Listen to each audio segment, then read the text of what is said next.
सर्वोदय नमस्कार। पिछले क्लास में हम लोगों ने चैप्टर 3 का 3.1 कंप्लीट कर चुके थे।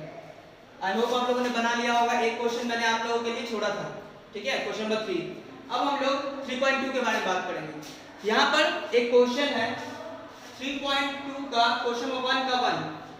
पहला क्वेश्चन जो है वो ग्राफिकली हम लोग को सॉल्व करना है, ठीक है। क्वेश्चन क्या है? 10 students of 10th took part in mathematics quiz, यानी कि 10 स्टूडेंट क्लास 10th के मैथमेटिक्स क्विज में पार्ट लेते हैं। If the number of girls and is 4 more than the number of boys, find the number of boys and girls who took part in the quiz। यानी कि हम लोगों को number of boys and number of girls निकालना है जो quiz में part लिए थे। तो यहाँ पर हम लोग डायरेक्टली निकाल सकते हैं, लेकिन डायरेक्टली नहीं निकालना, हम लोग को ग्राफिकली निकालना है। तो ग्राफिकली निकालने के लिए समझाए थे पिछले बार कि पहले उसका अलजेब्रिक एक्सप्रेशन निकलता है, उसके बाद उसका टेबल बनता है, टेबल सॉल्यूशन, उसके बाद फिर उसका ग्राफ बनता है, और ग्राफ में जहां पर इंटरसेक्ट होगा, ठीक है, वो हमारा सॉल्यूशन होगा। तो यहां पर करते हैं। सबसे पहले क्या है, हम लोग सॉल्यूशन में मान लेते हैं let the number of girls be x। number of girls हो गया x and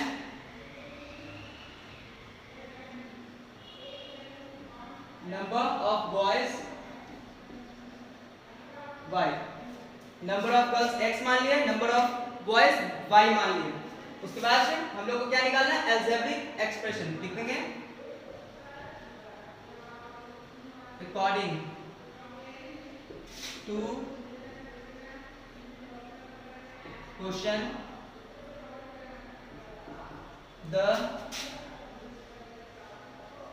algebraic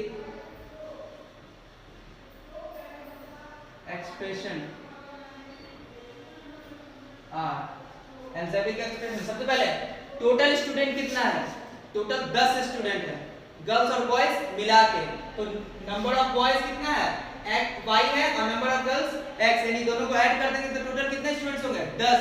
इसलिए पहला अलजेब्रिक एक्सप्रेशन मेरा आया x + y = 10। ओके, ये x + y = 10 क्यों आया? क्योंकि नंबर ऑफ गर्ल्स और नंबर ऑफ बॉयज दोनों को ऐड कर दिए तो टोटल नंबर ऑफ स्टूडेंट आया। सेकंड क्या करा है? क्वेश्चन पढ़ेंगे, क्वेश्चन पे ध्यान देंगे। Number of girls is 4 more than the number of boys, यानी कि दोनों के बीच का डिफरेंस 4 का है ना। गर्ल्स जो है वो 4 ज्यादा है बॉयज से, तो क्या डिफरेंस कितना हुआ? 4 का। तो x - y = 4। क्वेश्चन 2, ये हमारा दो अलजेब्रिक एक्सप्रेशंस आ गया, ठीक है। ये चीज पहले ही बता चुके थे। अब हमारे पास दो इक्वेशंस है, तो इसको अलग से पहले लिख लेते हैं, सारा रफ काम अलग होगा। तो हमारा है x + y = 10 पहला इक्वेशन, और x - y = 4 second equation. Is that clear? Easy है। x + y = 10 क्यों आया? क्योंकि टोटल स्टूडेंट्स 10 थे, 10 स्टूडेंट टोटल थे। और x - y = 4 क्यों आया? क्योंकि गर्ल्स का जो नंबर था वो बॉयज से 4 ज्यादा था, तो दोनों को माइनस किया, यानी डिफरेंस इसका 4 का है। Is that clear? ओके, आगे बढ़ते हैं। अब हम लोग को क्या सॉल्यूशन टेबल निकालना है। तो फॉर इक्वेशन 1 क्या है? x + y = 10 है, यानी x = क्या आएगा? 10 - y। कोई दिक्कत? The solution table is, solution table याद होगा ये कैसे निकालते थे?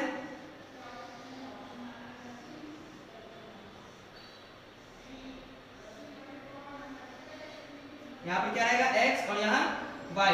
तो यहाँ पर x = 10 - y है, यानी y का वैल्यू अब खुद से पुट करेंगे, x का वैल्यू अपने आप निकलेगा। करते हैं, क्या है? x = 10 - y, ये इक्वेशन है मेरा। पुट करते हैं, क्या पुट करते हैं? लेट y = 4 ले लेते हैं, तो क्या आएगा? x = 10 - 4 यानी 6। कोई दिक्कत? फिर लेट y = 5 भी ले सकते हैं, तो x इज इक्वल टू क्या आएगा 10 minus 5 is equal to 5।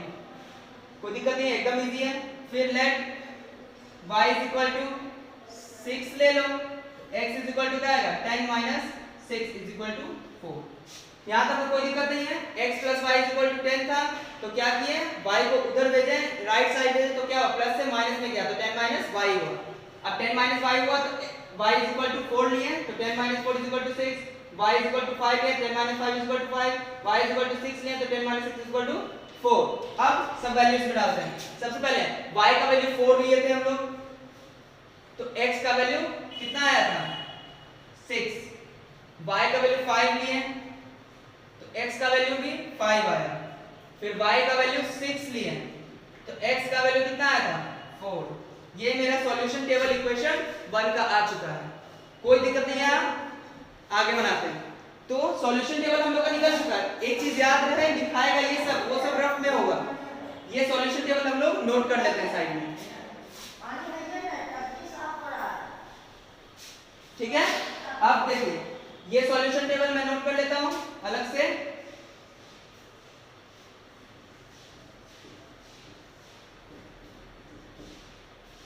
Six 4 5 5 4 6, ये सॉल्यूशन टेबल आया।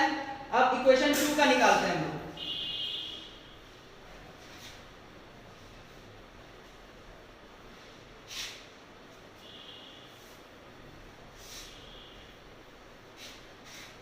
इक्वेशन 2 क्या है मेरा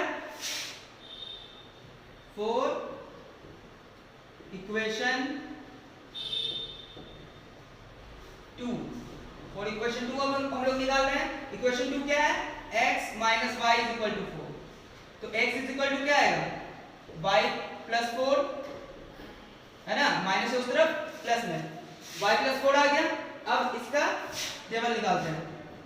द solution table is, इस तरह से हमारा सॉल्यूशन टेबल बना लिए। अब इसका वैल्यू निकालते हैं। तो क्या था x is equal to y plus 4 लिख लेते हैं।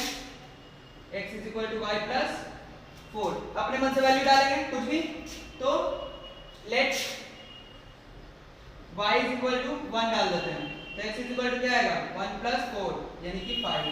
उसी तरह से y इज इक्वल टू अगर 2 डाल दिया जाए तो क्या आएगा x is equal to 1 plus 2 plus 4 is equal to 6। y is equal to 0 भी डाल सकते हैं हम लोग, तो x इज इक्वल टू क्या आएगा 0 प्लस 4 इज इक्वल टू 4। तो देखिए x y का वैल्यू पहले 1 डालें तो x का वैल्यू कितना आया 5, y का वैल्यू फिर 2 डालें तो x का वैल्यू 4, y का वैल्यू 0 डालें तो x का वैल्यू 4, सॉरी y का वैल्यू जब 2 डाले तो x का वैल्यू कितना आया 6 आया, है ना। 4 और 2 6। इस तरह से हमारा टेबल निकल गया। अब इसको हम लोग साइड में लिख लेते हैं।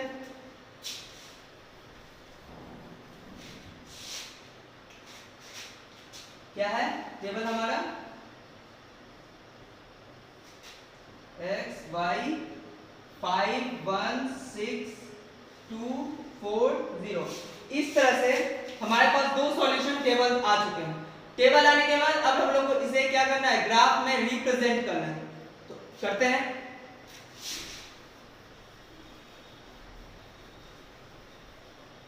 आपको तो याद ही होगा कि ग्राफ कैसे बनाते थे। सबसे पहले हम लोग दो एक्सिस खींचते हैं। पहला यह है y एक्सिस, दूसरा यह है x एक्सिस, ठीक है। ये बीच में क्या होता है ओरिजिन होता है, ये होता है 1 2 3 4 5 6 7 तक लिया, ठीक है। उसके बाद फिर y का लेते हैं ऊपर 1 2 3 4 5 तक लिया, ठीक है। अगर और ऊपर तक लेना है तो 6 तक ले सकते हैं हम लोग। फिर नीचे -1 -2 -3 -4 -5 -6, कोई दिक्कत।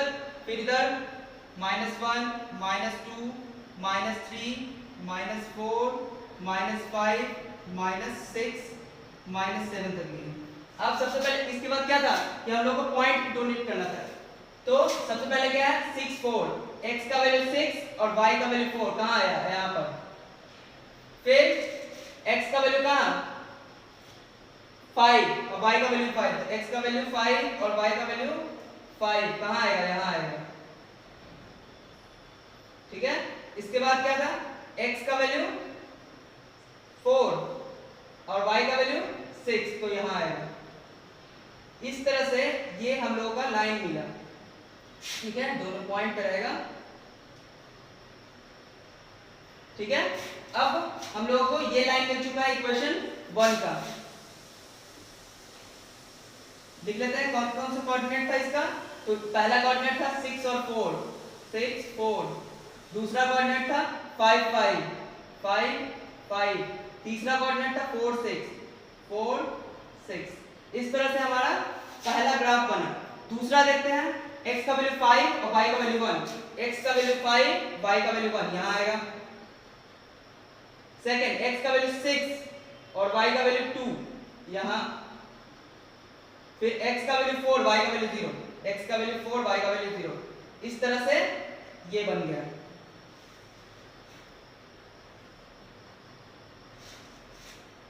इसका भी कोऑर्डिनेट लिख लेते हैं। ये क्या है 4 0, ये क्या है तो 5 और 1, ये क्या है तो 6 और 2। ये तीन कोऑर्डिनेट्स हमारे आ चुके हैं। अब हम लोग का ग्राफ बना तो ऐसा लग रहा है कि ये कहीं पर कट रहा है ना। ये देखिए इस पॉइंट पर, पॉइंट का नाम क्या है 7 और 3, कोऑर्डिनेट इसका 7 और 3 है ना। तो ये एक पॉइंट पे कट रहा है ये दोनों का ग्राफ। जब ग्राफ जहां पर कटता है वही हम लोग का सॉल्यूशन होता है। ठीक है, तो हमारा सॉल्यूशन क्या हुआ x = 7 और y = 3। यहां लिख देंगे सॉल्यूशन x = 7 और y = 3। ये ग्राफ में ही लिखाएगा नीचे में। ठीक है, ये 1 का ग्राफ था, ये सेकंड का, दोनों एक जगह इंटरसेक्ट किया। ठीक है, तो जहां इंटरसेक्ट करता है वही हम लोग का सॉल्यूशन होता है। यानी x का वैल्यू 7 है और y का वैल्यू 3 है। इस तरह से ग्राफ कंप्लीट हुआ हमारा। ठीक है, अब यहां पर देखिए ग्राफ लिखने के बाद हम लोग ग्राफ के बगल में जो पेज होता है जिसमें हम लोग क्वेश्चन लिख रहे हैं, ठीक है, जिसमें हम लोग सारा थ्योरी लिख रहे थे, उसके नीचे में क्या लिखाएगा तो वहां पर लिखाएगा, ये तो मिटा देते हैं, ये ग्राफ बन जाएगा इसी तरह से।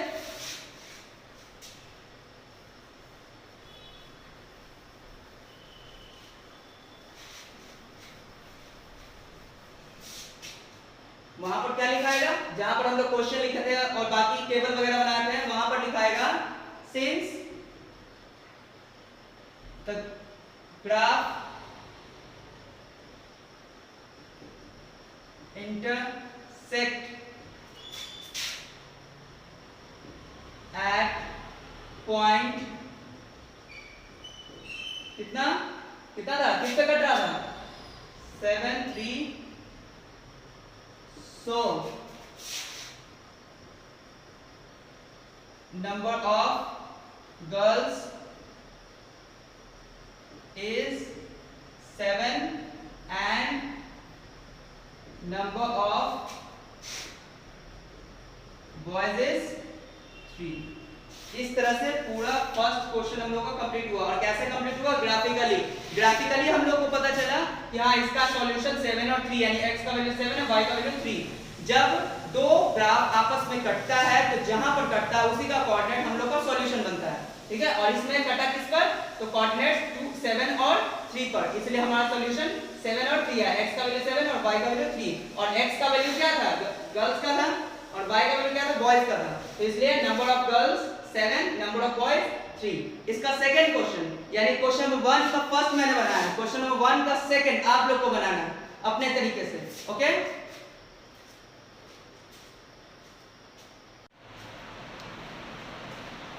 Now second question, on comparing the ratio a1/a2, b1/a2 and c1/c2, find the whether line representing the following pair of linear equation at the point are parallel और कोइंसिडेंट, यानी कि ये पेयर ऑफ इक्वेशंस जो दिए हुए हैं वो एक पॉइंट पे इंटरसेक्ट होंगे या पैरेलल होंगे या फिर वो कोइंसिडेंट होंगे, ये बताना है। तो इसमें हम लोग एक चीज पढ़े थे थ्योरी में, a1 by a2 not equal to b1 by b2। ये छोटा सा देख लेते हैं। a1 by a2 is equal to b1 by b2 is equal to c1 by c2, और a1 by a2 equal to b1 by b2 not equal to c1 by c2। ये चीज हम लोगों ने पढ़ा था, जिसमें ये पॉइंट एक जगह कटता है, ये क्या है कोइंसाइड करता है, और ये पैरेलल होता है। ये तीनों जो है इन्हीं पे बेस है ये सारे क्वेश्चंस, ठीक है। अब देखते हैं सॉल्व करके। तो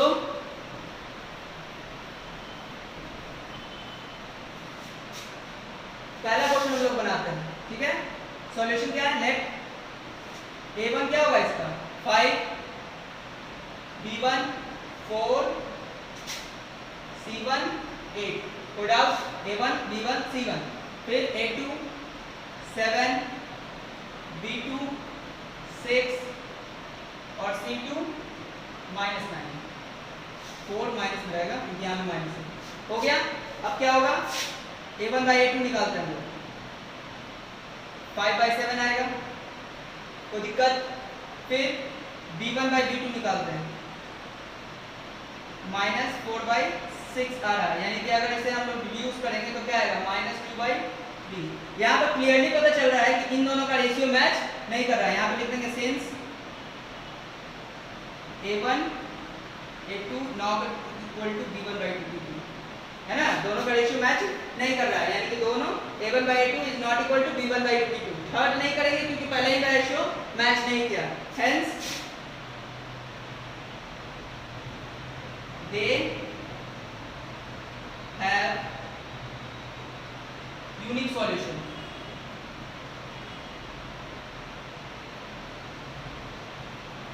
है ना, उनका क्या होगा, यूनिक सॉल्यूशन होगा। And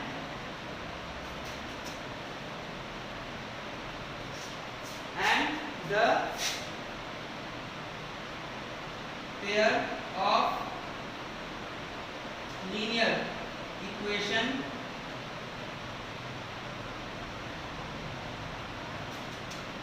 are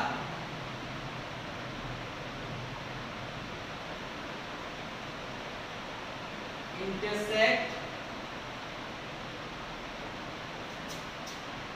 exactly at one point, यानी कि ये क्या करेगा, एक पॉइंट पर इंटरसेक्ट होगा, है ना। क्यों ऐसा हुआ, क्योंकि a1 by a2 not equal to b1 by 2, कोई दिक्कत नहीं है यहाँ। सेकंड देखते हैं इसका, वही चीज है, a1 is equal to 9, b1 is equal to 3, c1 is equal to 12, a2 is equal to 18, b2 is equal to 6 and c2 is equal to 24। फिर क्या आएगा, a1 by a2 is equal to 9 by 18 means 1 by 2, b1 by b2 is equal to 3 by 6 means 1 by 2, और c1 by c2 12 by 24 means 1 by 2। Ratio same है सबका, यहाँ पे लिख लेंगे since a1 by a2 is equal to b1 by b2 is equal to c1 by c2। तीनों match करने पर क्या होता है, कोइंसिडेंट होता है ना। तो लिख देंगे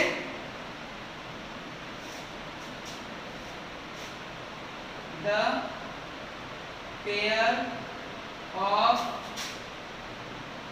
linear equation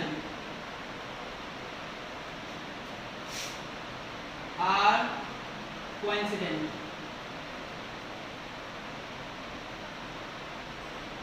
ये बन गया, ठीक है। ये समझ में आ गया, ये समझ में आ गया, इजी है। इसके लास्ट में एक और क्वेश्चन है, वो आप लोग बनाएंगे, ठीक है। अब हम लोग थर्ड क्वेश्चन की तरफ बढ़ते हैं।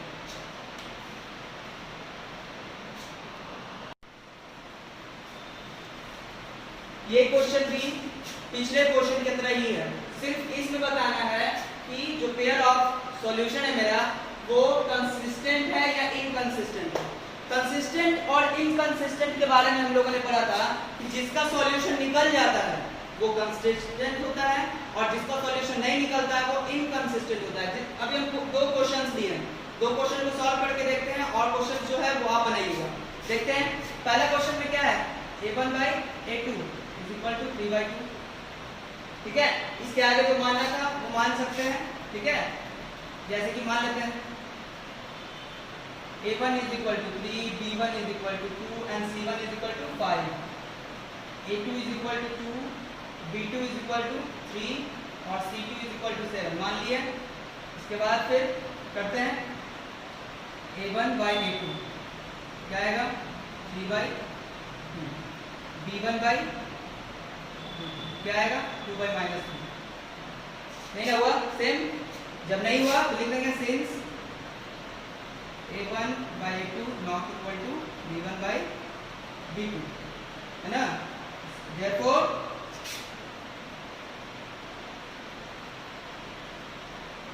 the pair of linear equation have unique solution ना, unique solution and they are consistent। क्यों कंसिस्टेंट हुआ? क्योंकि ये यूनिक सॉल्यूशन मिला इसका चेक करते हैं। a1 = 3/2 आया, b1 = 5/3 और c1 = 7, a1 = a2 = 9, b2 = -10 और c2 = 14। सॉल्व करते हैं इसको, क्या आएगा? यहाँ पर आ रहा है a1/a2 = 3/2/9। तो इसको सॉल्व करेंगे क्या आएगा 3/18 यानी कि 1/कितना 6। तो दिक्कत b1/b2 लेते हैं, ये क्या है 5/3/-10 क्या आ जाएगा 5/-30 यानी कि -1/6। मैच हुआ? नहीं हुआ। जब मैच नहीं हुआ तो क्या होगा, सिंस a1/a2 ≠ b1/b2। सेम चीज ये लिखाएगा यहाँ पर। ठीक है, the pair of linear equation have unique solution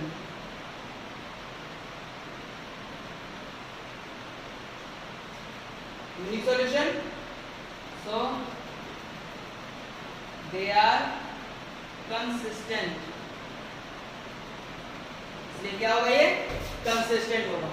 ये हो गया क्वेश्चन नंबर 3। इसके आगे हम लोग नेक्स्ट वीडियो में पढ़ेंगे। आप लोगों को क्वेश्चन नंबर 3 तक सारे क्वेश्चन सॉल्व कर लेने हैं और उससे रिलेटेड और भी क्वेश्चन जो मिलेंगे वो सॉल्व कर लेंगे। ठीक है, तब तक घर पर रहिए, सुरक्षित रहिए। Thank you.